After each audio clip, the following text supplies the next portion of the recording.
Salut les geeks, aujourd'hui on se retrouve pour une toute nouvelle vidéo pour la bande dessinée The Batman, The Dark Prince, Charming. J'arrive pas à le dire mais bon c'est pas grave.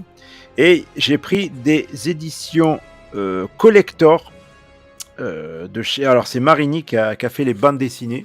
Voilà, j'ai la tome 1 et tome 2. Il existe d'autres couvertures de ce Batman. Alors l'histoire en gros... pour pas vous spoiler, c'est le Joker, il enlève une petite fille.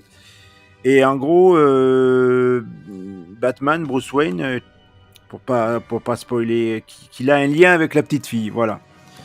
Qui a été kidnappée par le Joker. Voilà. Et à la fin de chaque livre, voilà, vous avez des photos. C'est quand ils ont réalisé la bande dessinée. Et par contre, le Batman, je trouve qu'il ressemble beaucoup au Batman de Ben Affleck.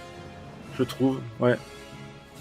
Alors lui aussi, il est très beau. Alors c'est la suite, la suite, le 2. Alors que je l'ai pas encore lu. Alors, je saurai l'histoire. Que quand vous le lirez, vous verrez. Parce que là, j'arrive plus à parler. Je sais pas ce que je raconte. Mais voilà la bande dessinée. Je vais découvrir la suite de l'histoire. Parce qu'il y a Catwoman dedans, alors que bon, ils se battent dans l'histoire là. La Batmobile de Batman, elle est là, on la voit bien. Alors, je sais pas si on le voit bien, parce que j'ai pas mis ma lumière. Voilà, là on voit bien, on voit mieux là. Voilà, j'avais pas mis ma lumière, donc je ne pouvais pas être éclairé. En plus, une coupe de cheveux là, noire. Hein. Le Joker est toujours aussi fou dans celui-là. Voilà. Je vous spoil un peu en vous montrant quelques dessins. Mais franchement, je trouve que le dessin, il est bien fait.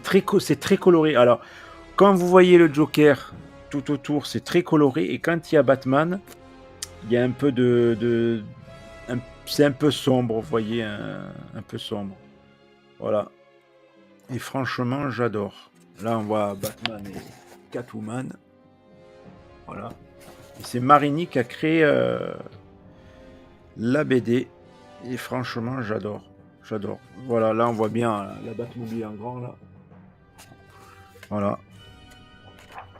Donc, c'est tout pour ces deux vidéos. J'accroche mon micro.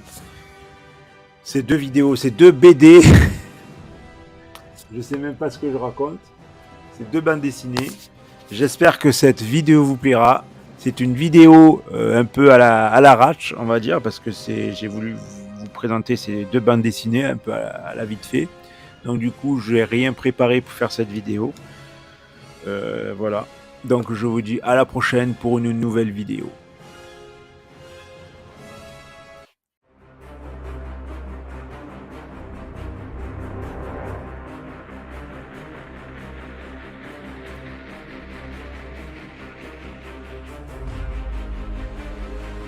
Je voulais vraiment quelque chose d'intime et pas, je ne voulais pas raconter une histoire où il sauve le monde, où il combat les aliens. Bon, de toute façon, on va le voir bientôt au cinéma, donc c'était pas la peine de refaire un peu le même genre de scénario. Je voulais l'ancrer déjà dans un monde réel, que ça pourrait très bien se passer dans une ville comme New York ou Chicago, qui a une touche un peu futuriste. Mais ça se rapproche plus des films de Christopher Nolan, où justement il n'y a pas de personnages avec des super pouvoirs. Pour vraiment me concentrer vraiment sur cette petite histoire intime entre Batman, le Joker et la petite Alina, la petite fille, qui est enlevée par le Joker, et dont le Batman est lié personnellement puisqu'on lui dit que c'est sa fille.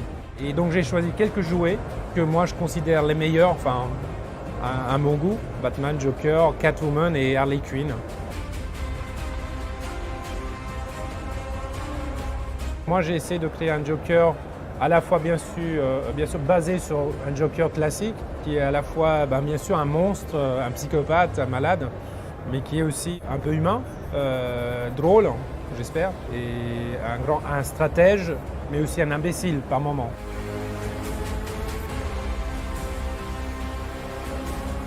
On m'a vraiment rien imposé en fait. Ils m'ont laissé vraiment carte blanche, ce qui est génial. Ils ont vu quand j'ai envoyé le scénario ou quand j'ai envoyé les premiers dessins que je connaissais l'univers et que je respectais en fait les personnages et cet univers. Donc de là, j'ai pas eu de censure ou pas de contraintes en fait.